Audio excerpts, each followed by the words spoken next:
Hello, everybody. Welcome back to Esoteric Atlanta. I think Chanti might be a little bit frozen right now, but that's okay. I know.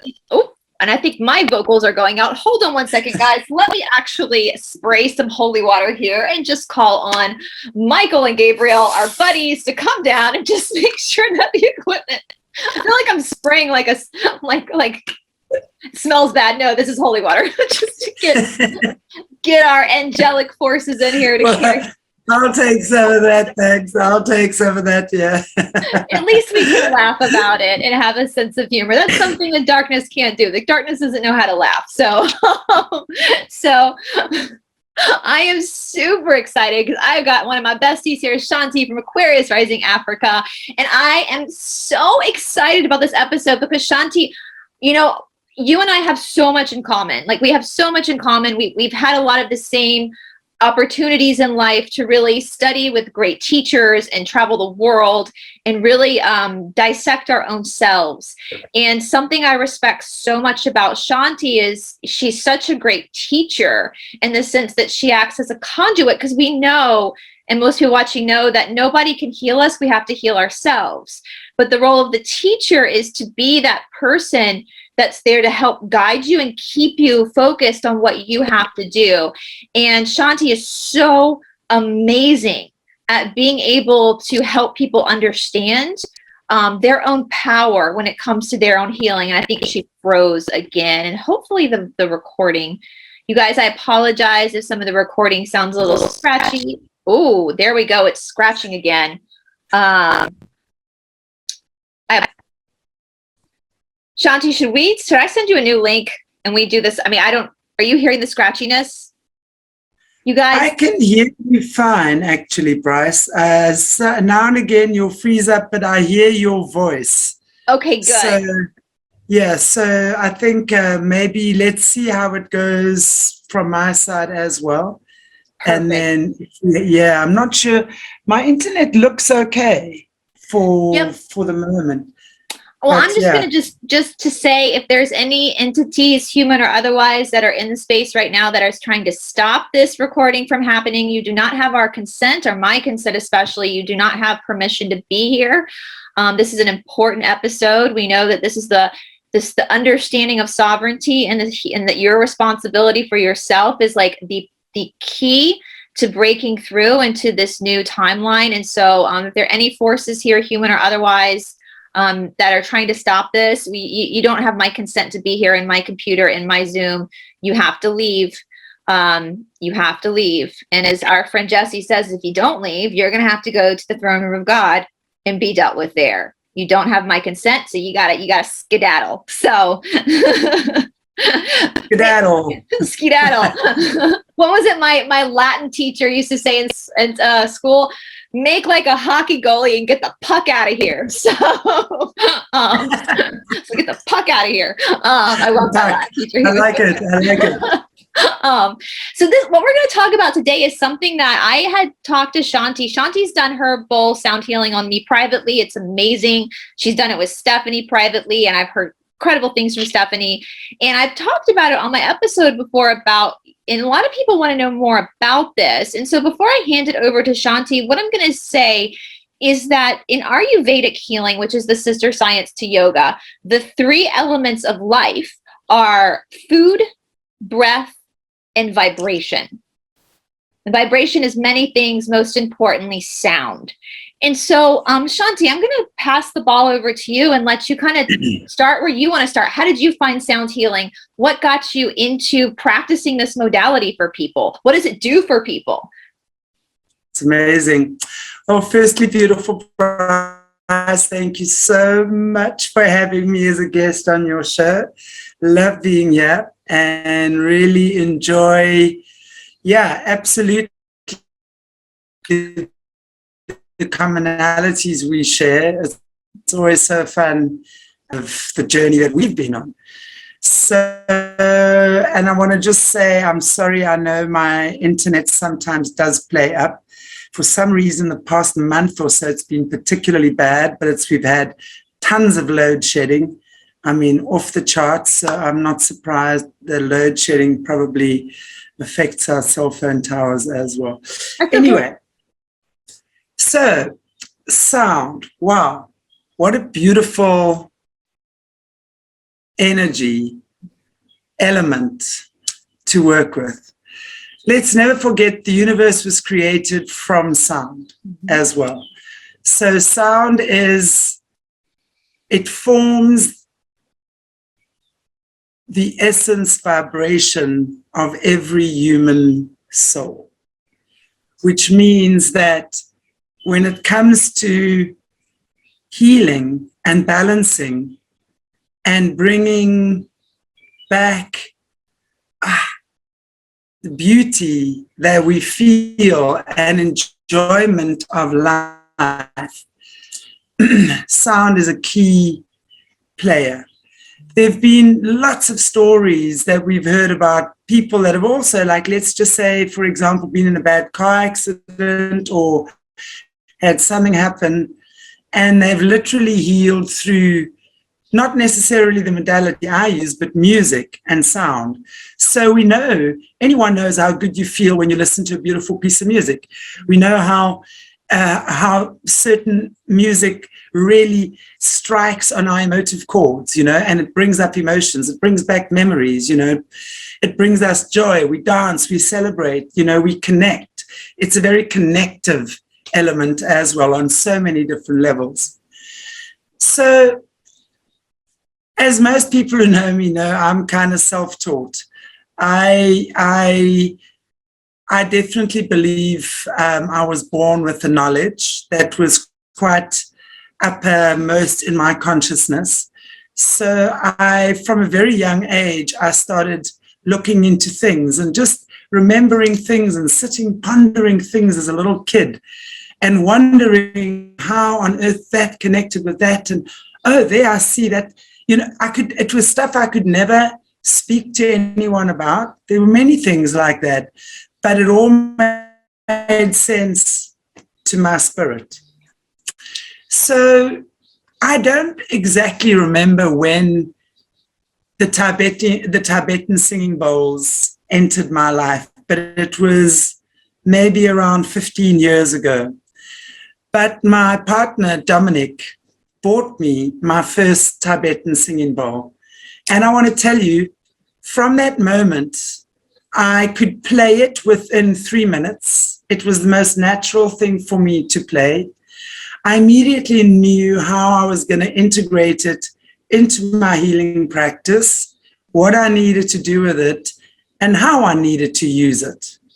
I then also knew just intuitively that if I put water into the bowl as well, it would bring out a different resonance and a different vibration, and it would kind of awaken energies within the person that I was working with in another way.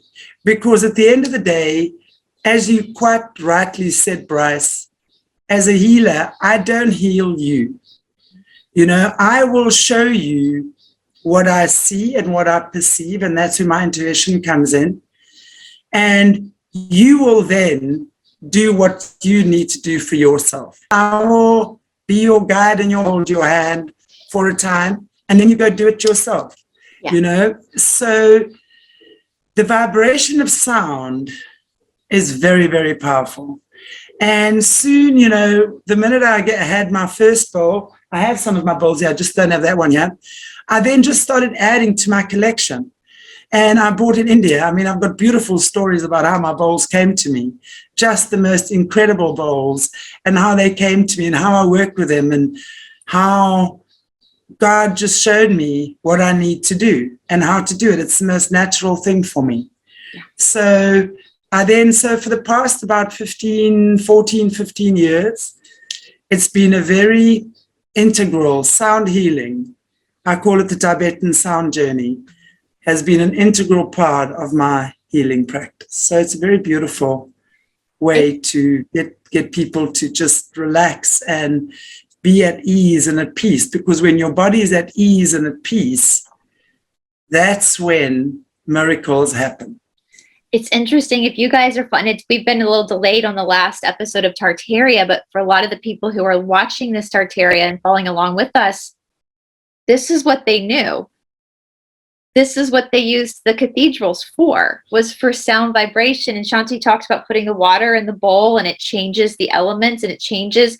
That's what they knew. So I think when you say that, Chanti, I think a lot of people, you were pulling up from a DNA or a past memory, you know, and that's coming from that natural. And even in the Bible, it talks about the word, that God spoke the word. And that was the vibration of creation. I know in yoga, we call God, the name for God is Om. And Patanjali speaks of this because he says, God has no beginning and end. It's a constant vibration of consciousness. So Om is the only rightful vibration to talk about God. And so it all comes down to this. And, you know, with the body always changing, the laws of nature were always changing. So that in itself is its own vibration. I don't know about you, Chanti, but I've done this where I've gone up into like the North Georgia mountains and just sat very quiet for a very long time, away from cars, away from technology. And you hear the vibration of nature too. You hear nature talking too. And it's beautiful. And it's beautiful. And I know, can we talk a little bit too? I know, like, I have on my playlist, I have all these different like chants too for different chakras, and how even the chakra system is aligned with different, and I'm sorry guys if the vocals are going out again. I'm going to ask that only beings be here for our highest good. Anything that's not here for our highest good has to leave. I don't consent, you have to leave. But even like Muladhara, the base chakra, has this lower, deeper type of very grounding, and that's the one I listen to the most, because if your first one's off, they're all off. So I always start with the first one. Can we speak a little bit about that, how the different sounds hit different parts of the consciousness of the body too? Absolutely. You're going to find that each of the chakras resonate with their own musical sound. So that's why when people do specific music healing or healing with sound, they will often use the vibration that aligns with the chakra. Okay, so that chakra will have a certain vibration, which of course the body parts relating to that chakra will also be attuned then to that vibration, because every body part is related to a chakra in your body. And I want to just say this again. You know, you don't have to resonate with the Eastern teachings, which is about the chakras, but it's been proven scientifically that we have energy gateways in the body. And they are known in the Eastern teachings as the chakras. So they're like doorways in the body. And each one of those doorways is either going to be rusted or what, you know, whatever you want to call it, if you want to look at it in that way. So it looks after certain emotions. There are emotions, and then those emotions relate to body parts as well. So it's just one, everything is interconnected. So when you, for example, let's say you have a liver problem and you want to look at, because the first thing with anything is we have to understand it's energy first, physical second. So the energy creates the physical. So the frequency of the invisible creates the manifestation of the visible. And the first thing it manifests in is the first way it manifests, obviously, is in your body. So if you've created a liver issue, okay, firstly we got to look at what the symptom is. You can have your symptoms, but then we start looking at the source of it. So then we start looking what the liver means, and you know what emotions you're storing in the liver. So what I first do is then I will play sound. Like my gift is, I attune to my client's frequency, and I then read their frequency like a blind person reads Braille. That's the only way I can explain it. So then I will communicate via frequency as to where the issue in your body began. Was it as a child? Was it coming later on? And your body talks back to me. So then it'll show me pictures, or I'll get a sense of something, of where it began. And if it was, for example, as a child of 3 years old, when your parents got divorced and the shock of that was so huge for you, because rest assured, that creates a break in a child's energy.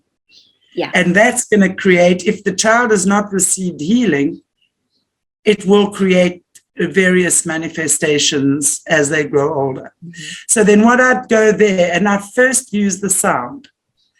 And somehow I'm able to work with the sound to align with that and just realign the frequency and allow the energy to start flowing again. Because what happens when we traumatized or in pain or ill, literally think about energy like hair, okay? It's like, it flows in a very high vibrating way, like fine strands, like hair, finer than hair.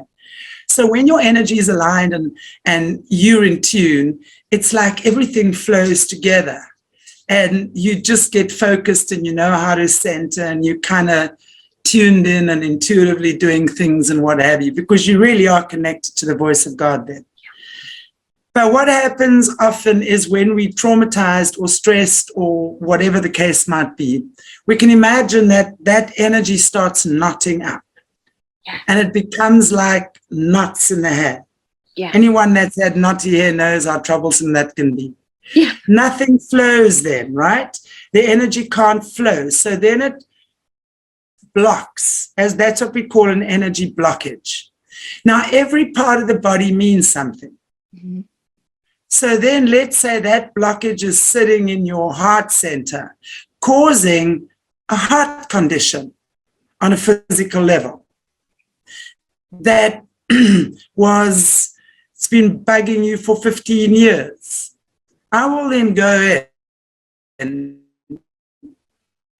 and work with the sound, and it'll show me as I go deeper, because now as the sound, which is the core frequency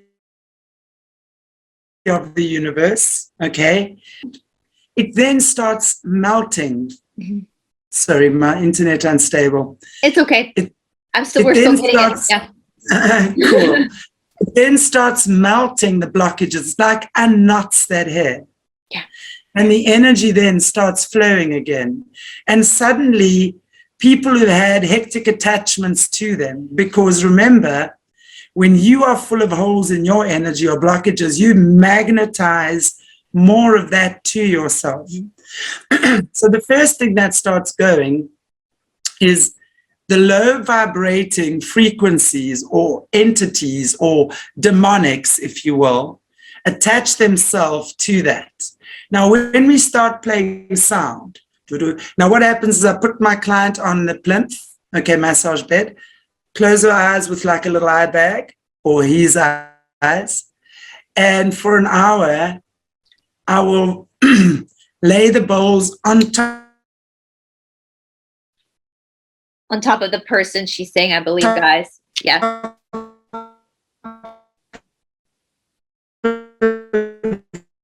Your body. So literally physically on top, and I play them on your. So. Can you hear me? Sorry, carry on, Bryce. That was no, you cut out there for a second, yeah. So I was filling in that you. Because I've done, and you can do this over Zoom because you've done this with me over Zoom and Stephanie, but I've also had it physically done in India. I went to a singing bowl temple and they did the same thing. They turned the lights completely. There was no light at all coming into the room, no windows. And the guy, I don't know how he was able to see that dark, but he would put the bowls around you. And so you would not only when would your body hear the vibration of sound, but your body actually felt it too. It felt the vibration. Yeah. Absolutely. So I have different bowls, and I've now learned, and I'm self-taught with this. Okay, it's all self-taught. So I've now learned there are certain bowls, they're like sets and they play together. Mm-hmm. So I play them together, and I've learned there's 3 really different types of sound free journeys that I do. You know, the one there and then another one for that and another one for that and another one. There's actually 4 and another one for that. So what happens then is any negative entity that has attached itself to you, can't deal with cannot deal with the vibration. So it's like getting the muck, the swampy, sludgy, slothy energies, getting it moving and dissolving it. I want to say this, I don't tell it to bugger off, okay? I invite it to go back into the light. Yep. So before this, I have prayed, and only God's energy surrounds what I'm doing. So anything moving out of that person's body or whatever, already in my heart, I know is ready to go back to God in its enlightened form, because everything is just the opposite of itself. So when you're finding a sludgy, gooey, sludgy, sluthy, ugly type energy, it's really there because of pain and suffering, bad, and lack of love. So I then play it and I remind it, because now I can see it. And I'm just saying, you don't have to be here. You can go back. And very often, when the sound meets that sludgy energy, it becomes light and back in tune and dissolves and automatically leaves the body. And then what happens is the person then can identify what's their stuff and what's not their stuff. Because when their stuff is in a bad shape, they're going to attract more of that stuff and it's going to be overwhelming. So very often you will see a person's aura that is gray. It's like they're walking around with a gray black cloud around them. So that's not necessary, and that would be their aura plus a whole lot of other stuff that magnetized to them. So the sound will do a lot of clearing of that. So very often people, I've had people, her back, she had a disc out of joint, click in the sound journey, the back just clicked in. She wasn't able to walk for like 3 weeks or something. Oh, wow. And the sound just clicked in.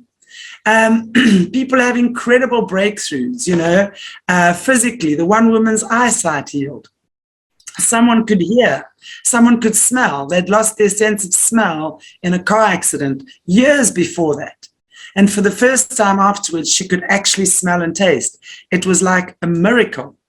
So what I'm saying is stuff like this happens, just by the person being ready.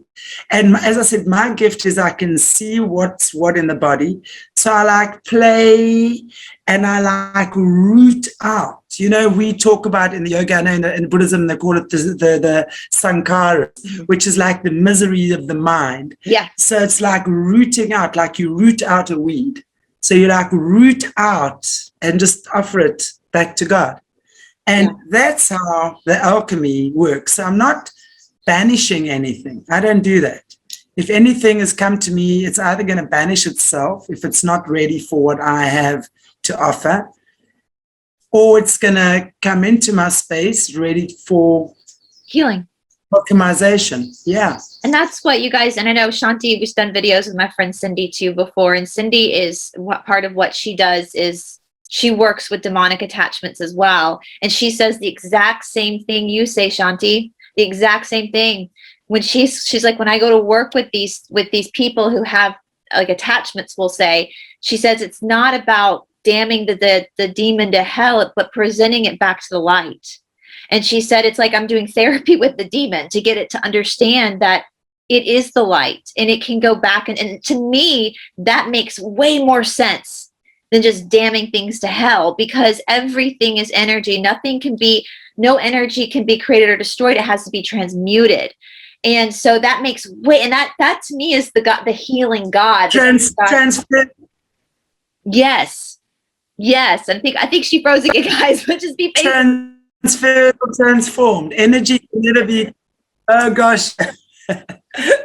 Oh, we back. Sorry, I was interrupting you there. Well, and that's why I don't think, that's why I keep telling people, in this truth or great awakening, Patabi Joyce would always say, like, everything else is just a circus. Everything outside of you, it's just a circus. It's what's inside that's important. It's what you, so everything, it's important for us. And I was telling Chanti before we started recording, I'm focusing a lot on my channel with this too. And we're still doing the fun stuff with the Monday mysteries, all that kind of stuff.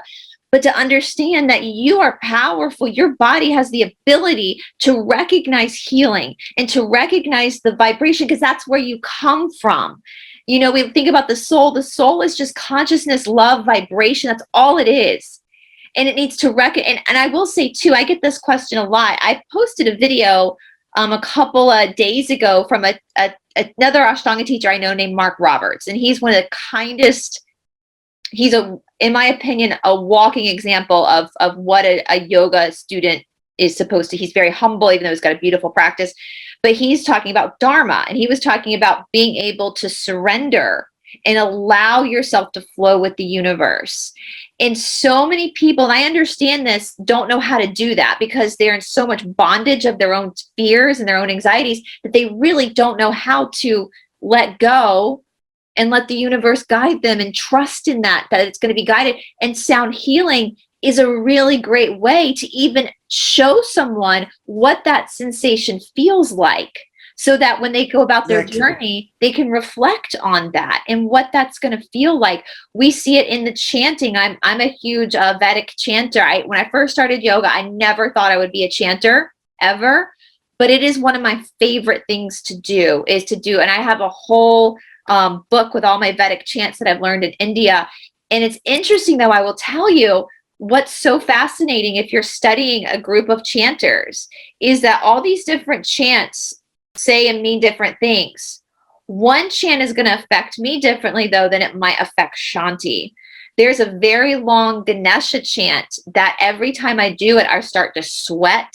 I start to feel anxieties being presented to me coming up, but the person beside me might not feel that. But when we look at these old languages like Sanskrit, we're looking at a light language, and it's spoken very intentionally. The words are hit very intentionally to hit that vibration. Absolutely. Absolutely. And I know Andy Bond, I don't know if you guys have watched any of my interviews with her. She's incredible. She's a high-level survivor from the Cherokee tribe.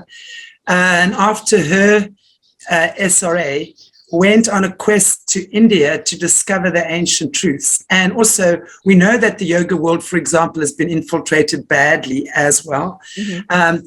But she found teachers and came across teachers who taught her even the missing, because there's a lot of stuff that they haven't passed on to the West. And there was this woman who's part of that. She was family of those men, for example.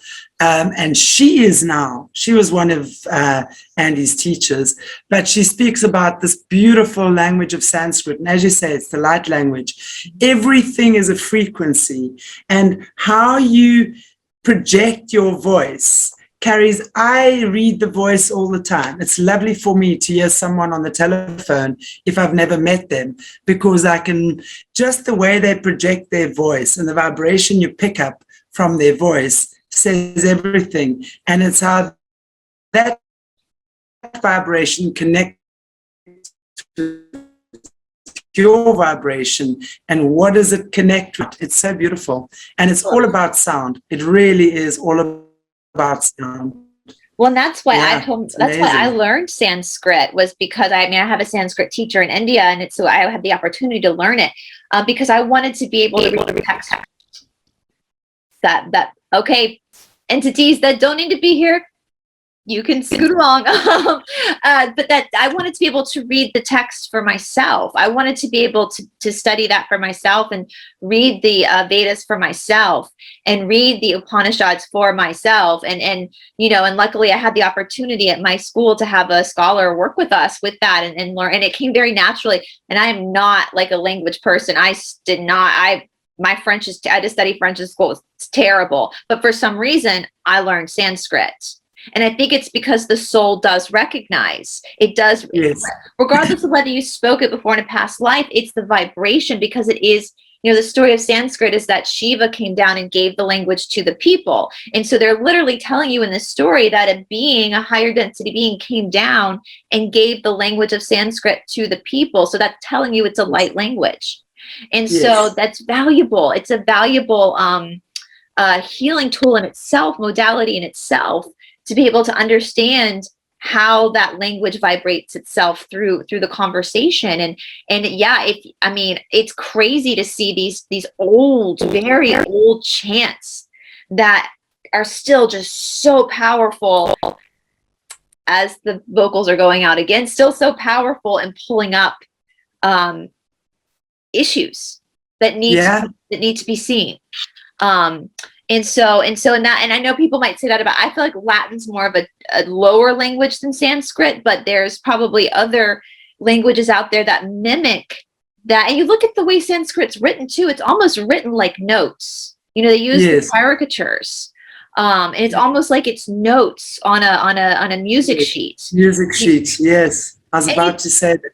And you think about, like, when you're a mother, Chanti, I know all my friends and my sisters who've had babies, it's a natural instinct I see for women to want to sing to their children. Yes, absolutely. And while they're still in the womb as well, and to want to play music to them. Yeah. And it's funny, like how many moms, especially lately, want to have water births at home. So it's like having water births and music, and so we're already becoming more aware on the planet of the benefit of giving birth to our children in that environment, which is amazing. So yeah, it's incredible, honestly. Sound is incredible. Sorry. I was thinking about this the other day. I was thinking about giving birth, and like, we know, I remember studying this, one of the biggest traumas you go through in this life is birth, going through the birth canal. We know that they're just, to be in a warm womb where you just hear your mother's voice and sometimes the father's voice, you're protected, and all of a sudden you're forced out into the elements of the air, the lights. It can be very traumatic for us coming. We have to come through it, but it sometimes can be very abrasive. And I was thinking about that. I was like, in the hospital, a lot of the times the mother is not the first person to touch her baby. The first person to touch her baby is the doctor. And I was thinking about that, like, what would happen if we shifted that, like with the water birth, and the mother was the one to be able to pull the baby up? Because even with the voice of the mother and the skin of the mother, to feel that, the baby's going to recognize the touch of the mother from the voice. Isn't that what some of the cultures do? I don't know. All I know is white women just for sure. Out. I know, and I am. It's just occurred to me as you were saying that. I know that some of the tribes, a lot of the tribes in Africa, that's how the women give birth. Actually, they take their own children. They deliver their own babies, which is quite incredible. And that's maybe how it should be. Or if the mother can't do it, have the father pull the baby out, because at least the baby's familiar with the father's voice as well. I know a lot of men who will talk to the belly of the mother when she's pregnant, just so the baby hears the father's voice as well, and hears that. And they're not hearing the words, they're literally hearing the vibration coming through, and so how different would that be for us as humans if moving forward, the next generation is welcome to the earth, to their life, by recognizing that vibration of sound through the touch of the mother or the father instead of the doctor or the midwife. No offense to the doctors or the midwives. Sure, they're great people too, but it's just that familiarity, because within our DNA, we carry the vibration of our, we have inherited karma that we inherit through our DNA. And so we're already carrying vibrations from those two parents anyway as babies. And so to have that recognition, how much healthier would we be as a society if that's how we birth babies? Absolutely. And I think it's important to realize, or to say just on that point, that a doctor or a midwife definitely needs to be present, I think, in the birthing of a child. But I do think that the father, if not the mum, then the dad should be the one that's catching the baby with the doctor's guidance, maybe. Yeah, absolutely. I remember when my nephew was hands under it or something, you know? Yes. And someone really don't want us talking about this, Chanti. It is so crazy, bro, right? We're like public enemy number one. They're like, oh, these girls are causing some problems. When my nephew was born, and I know OBGYNs, they birth babies all the time. So they're so used to doing it. But the person delivering Charlie was on the phone, my nephew, with her child, because her child was getting ready for the prom. And so while she was pulling my nephew out of my sister, she was talking to her daughter on the phone. But how disconnected, and we know that the fathers cut the umbilical cord, but that's the thing too. I've been studying with the umbilical cord. We cut the umbilical cord too soon. The baby needs, the umbilical cord will tell you when it's time to be cut. The baby needs to still have that connection for a while before it's cut. Yes, but isn't it that the umbilical cord actually dries off, disconnects of itself? It'll change colors, and apparently that's why they don't do water births, is because in a water birth the umbilical cord naturally will just stay attached for longer because of the setup. And so in the conspiracy world, they want to cut it right away because that's stopping some of the necessary stuff the baby needs from finishing its course into the baby. So but it's all vibration, guys. Water carries vibration. I mean, you look, there was a study, I think we talked about this in Tartaria, but they do it with plants too, where they had two different waters, right? And they showed the tiers of like anger versus happiness and how that vibration changes the actual form of the water molecule. Crystals. Yeah, they would have bottles and say, I love you to the one and I hate you or you're ugly to the other. And the same thing with, they do that experiment a lot with rice, actually. And I did it with a group of my students not too long ago with rice, putting it there. And how interesting, rice standing near the television went gooey within a few days. Yes. Showing you all those, nasty frequencies. So it's done with water, it's done with food, and that's why, it's a tool we use a lot with the kids as well. It's because with that they can tangibly see it. So we give them these little experiments to do so they can tangibly see how powerful their words are. Because if you keep saying, I hate you, I hate you, I hate you to yourself, and you're ugly and you're fat and you're mean and whatever, of course you're going to have a nasty life experience. But if you love yourself and you appreciate, oops, here we go again with my internet, oops. But if you love and appreciate yourself and you're able to look at yourself and like yourself, despite what you perceive to be your shortcomings, your life will be so much happier and healthier and stronger. It really is true. It works that way. And I've seen many people have said, be careful. We always joke about ourselves and we kind of cut ourselves down in humor, but your body doesn't understand the difference between you being sarcastic and you not. So anytime we are self-deprecating, anytime, it's causing a negative impact on ourselves.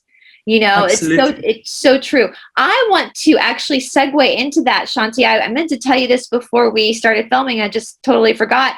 We've been talking a lot. I'm going to be offering an online yoga course for our viewers to help them start to understand the philosophy so that they can help themselves pick teachers and stuff on their own.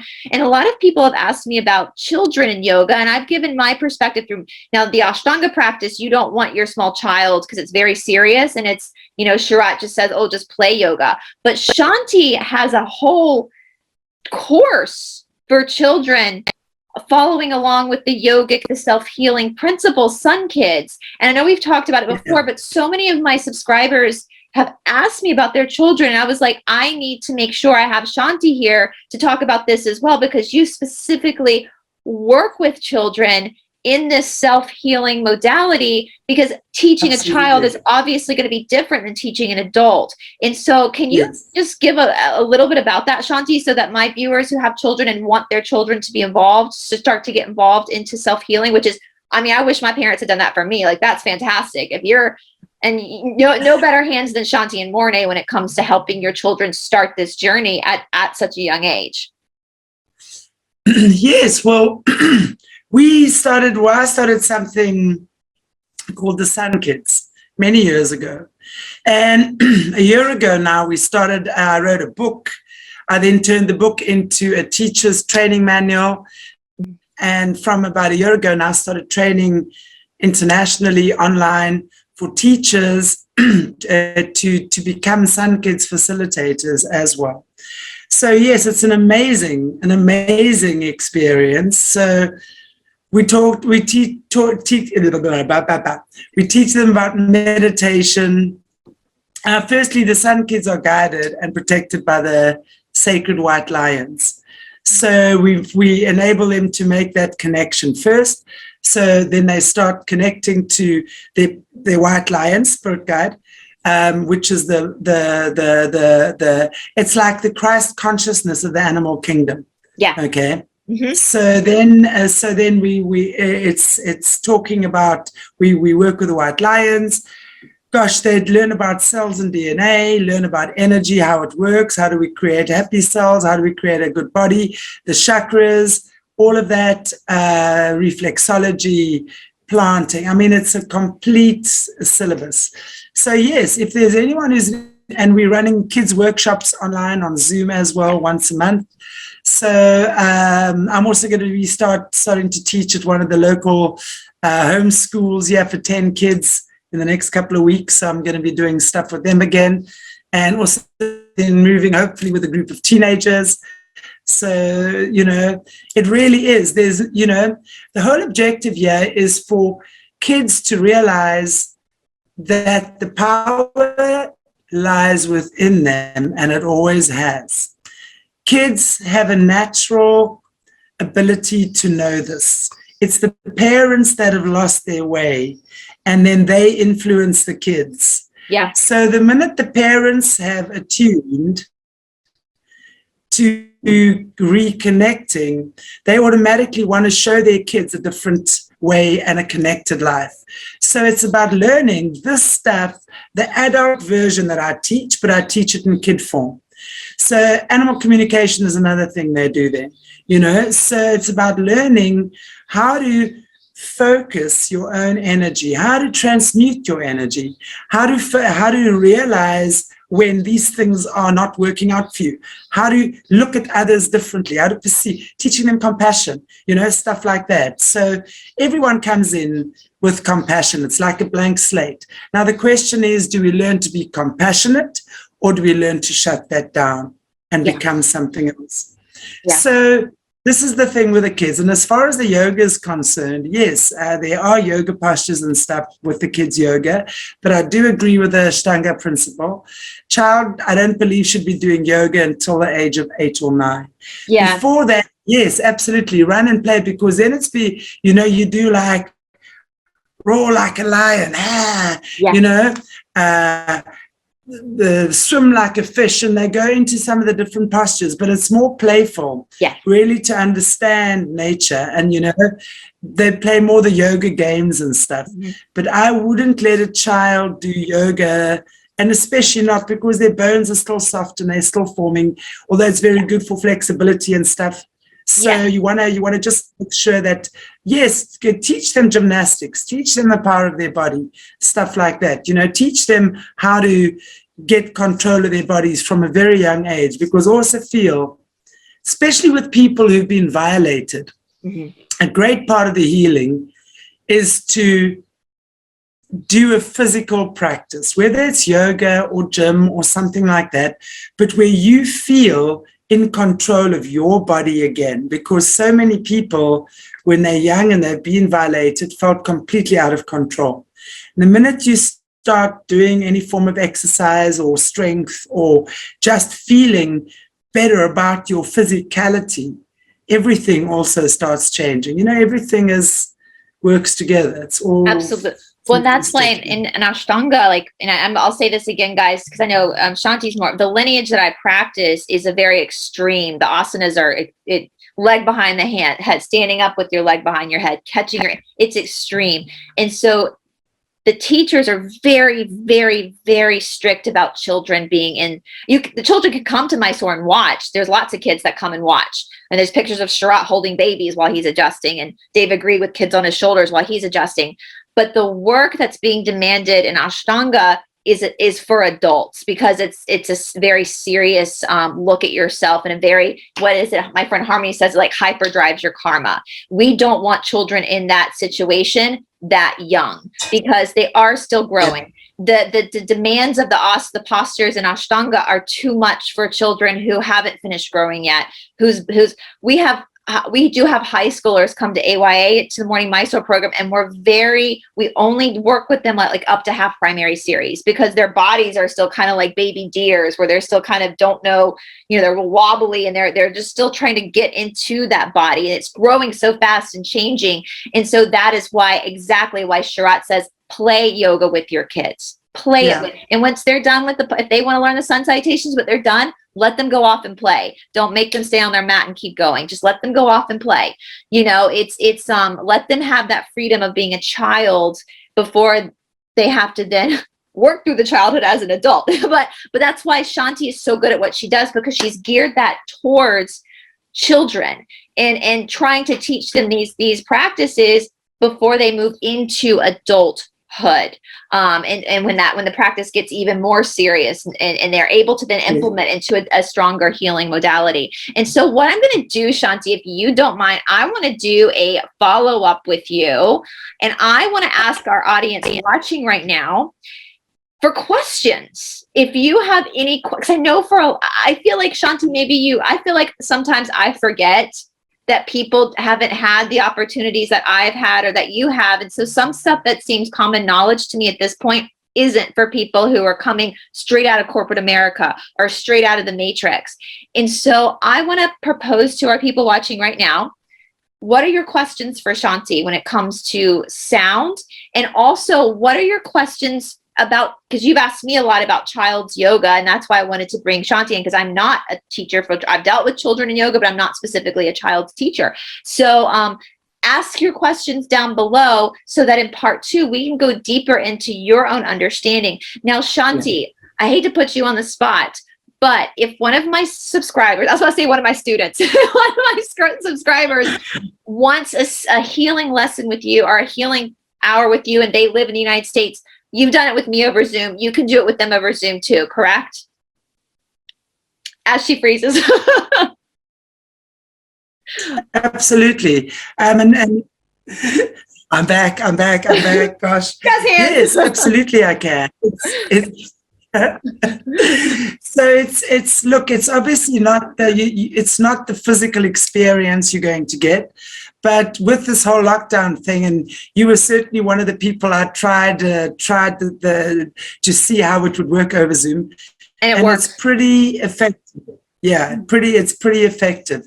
So I'm going to say to you, well, I tell you what, any of your subscribers that want to, let's say, have a sound journey, or I do a package of 3 as well. I do healing sessions as well. We're also doing a big promotion on the Sun Kids Soul School facilitators right now. If you want to do this, become a Sun Kids Soul School facilitator, we're doing a big promotion on that right now as well. But Bryce, get them to, if they can then contact me, give your name, email me, just put Bryce as in a viewer, and then what we'll do is we'll work out 15% discount. Amazing. Yeah. I wasn't even fishing for that, Chanti, but that's awesome. That's great. That's awesome, guys. Yeah. So Chanti, when we get off, I want you to send me all of this. I have your email, but I want to make sure it's the appropriate email for our viewers, and I can just put all that down in the description, box, guys, with everything. I know I have a lot of your links already for Sun Kids and stuff, but I am telling you guys, Chanti stepped in with me when I was going through the probably the darkest time of this last year I've been through. And my experience working, I mean, I've done it both in person with a teacher in India and now with Chanti on Zoom. I had the exact same experiences. It was, obviously different situations were coming up, but doing it over Zoom, there was no difference for me than doing it live in person. I felt everything.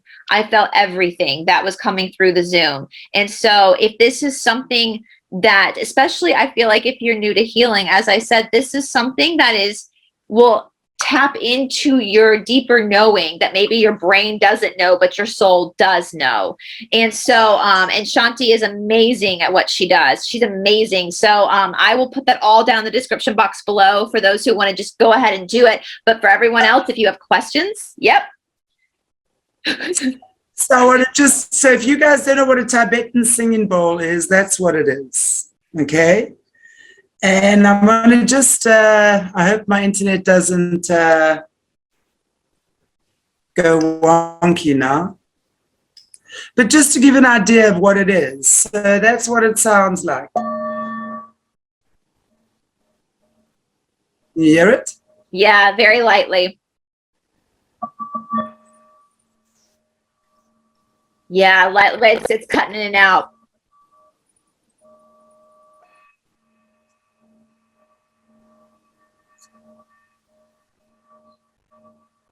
Little bit. We can hear a little bit. Yeah, it's cutting in and out.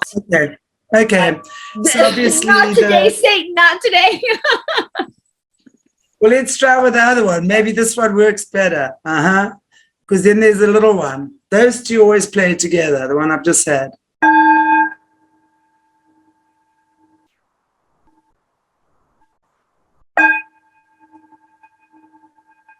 So that's kind of like what they sound like. And I have a whole array of them and I play them together. And as I said, you know, what I do for each person is because I see where it is, it's like no experience is going to be the same with two people because I play to you. It's like I serenade your body. Yep. And I will work with your body and use whatever I need to with your body.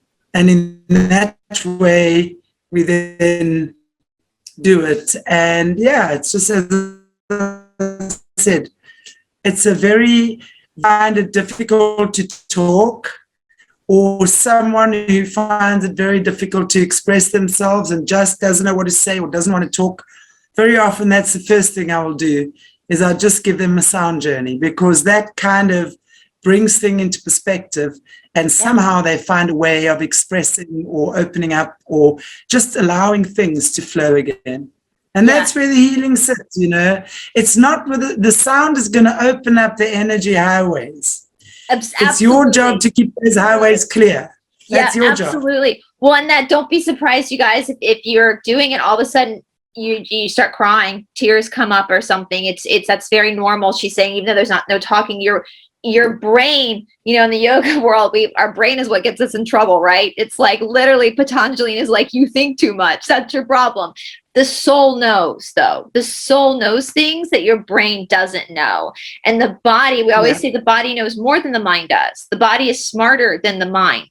The mind is literally, the job of the mind is just to keep you alive. That's it. But it thinks it's more than that. So, you know, and so your soul will recognize things that maybe your brain can't quite express, you know, and that's what's so beautiful about the sound healing. And yeah, it's tons of bowls, guys. They'll be sounds just going off, and it is specifically for you because no human being has the same exact issue. Sometimes similar, but coming from different wounds, coming from different places of instability. And that's all, you know, the matrix world has made us feel like we're a slave to our body, that if things happen, it's just the way it is. But no, you're the conductor of this.